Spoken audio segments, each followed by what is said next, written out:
Nous on part Sud Radio, un été en France. Financement participatif solidaire. Le coup de pouce Mimosa. Oui, je vous le disais, en tout cas j'ai essayé de vous le dire, j'allais vous le dire, on part direction Lyon, effectivement pour retrouver Lauriane Brun. Bonjour Lauriane. Bonjour, merci de m'accueillir sur cette Sud Radio. Mais c'est gentil, donc vous êtes de l'association Eden. Avec vous, on va parler d'économie sociale et solidaire, parce que vous avez un projet qui justement est l'illustration même de cette nouvelle économie. Parlez-nous un petit peu de votre projet.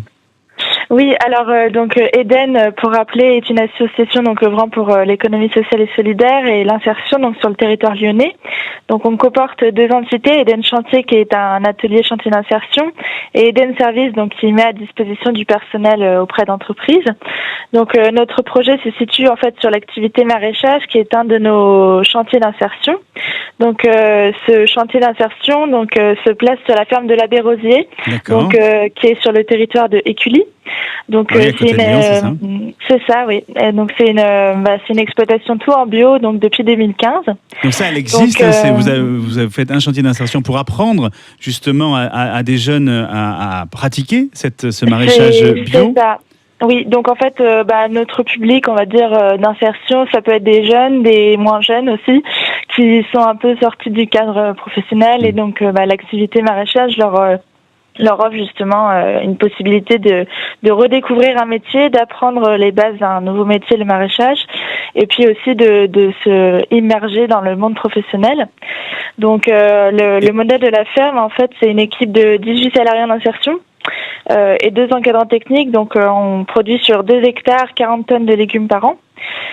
Et donc donc c'est aussi un lieu d'expérimentation en lien avec plusieurs associations du territoire. Et comme vous êtes complète de l'agriculture bio, en fait, il vous faut collecter des biodéchets pour pouvoir faire du compost, c'est ça ? Voilà, parce que donc sur notre exploitation, tout le modèle correspond à un modèle en fait de développement durable. Ouais. Donc nous compostons nos propres biodéchets et en fait donc notre modèle économique se base sur les circuits courts. Donc on vend sur les marchés à des épiceries bio et des épiceries équitables, style Biocoop, etc.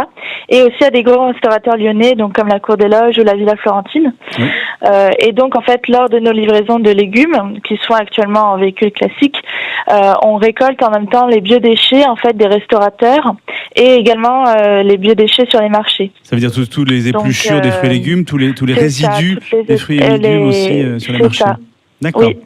Donc en fait l'objectif là de notre projet c'est de inscrire encore plus notre activité dans un modèle responsable et donc de pouvoir en fait livrer les légumes en véhicule électrique et également mettre un véhicule dédié pour la collecte des biodéchets qui se ferait en triporteur, donc comme un gros vélo électrique avec une petite carriole devant ou qui nous permettrait en fait d'élargir la collecte aussi des biodéchets à d'autres types de déchets type résidus d'assiettes, pain, etc. D'accord. Et aussi de proposer en fait cette collecte à d'autres restaurateurs et voilà. Donc pour vous c'est l'achat, le financement participatif que vous demandez, c'est pour l'achat d'un véhicule électrique et d'un triporteur en fait, c'est ça ? Oui, exactement. Alors combien il vous faut ? Alors donc nous on passe par la plateforme Mimosa. Donc l'objectif c'est de récolter 7 250 €, donc dans un premier temps pour financer le véhicule électrique. Oui.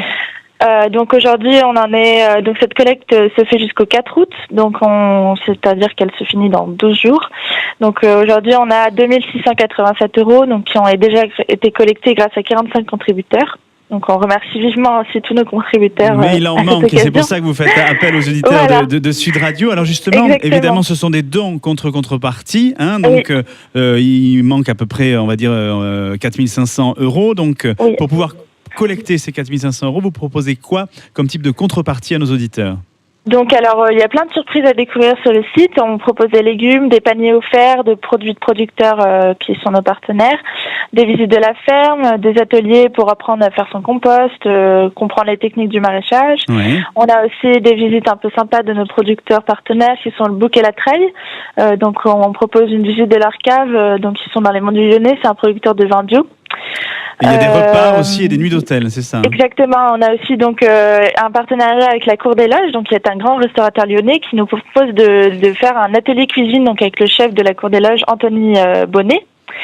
Et on a aussi la possibilité d'avoir une nuit d'hôtel à l'hôtel Valpré, donc qui est un hôtel 3 étoiles juste à côté de la ferme. Ouais, et vraiment, ce sont vraiment à la fois la cour des loges et à la fois l'hôtel, ce sont vraiment des lots qui sont magnifiques. C'est pour ça, auditeurs de Sud Radio, si vous voulez aider le projet de l'association Eden pour justement pouvoir acheter un véhicule électrique et puis justement continuer ce projet d'économie sociale et solidaire sur le territoire lyonnais, il y a à peu près 4 500 €. Pour ça, c'est bien simple. Vous avez la page Facebook de Sud Radio ou le www.mimosa.com. Merci beaucoup, Lauriane, d'avoir été avec nous ce matin. On vous souhaite bon vent pour votre projet. Et nous, maintenant, on va jouer. C'est le quiz des régions.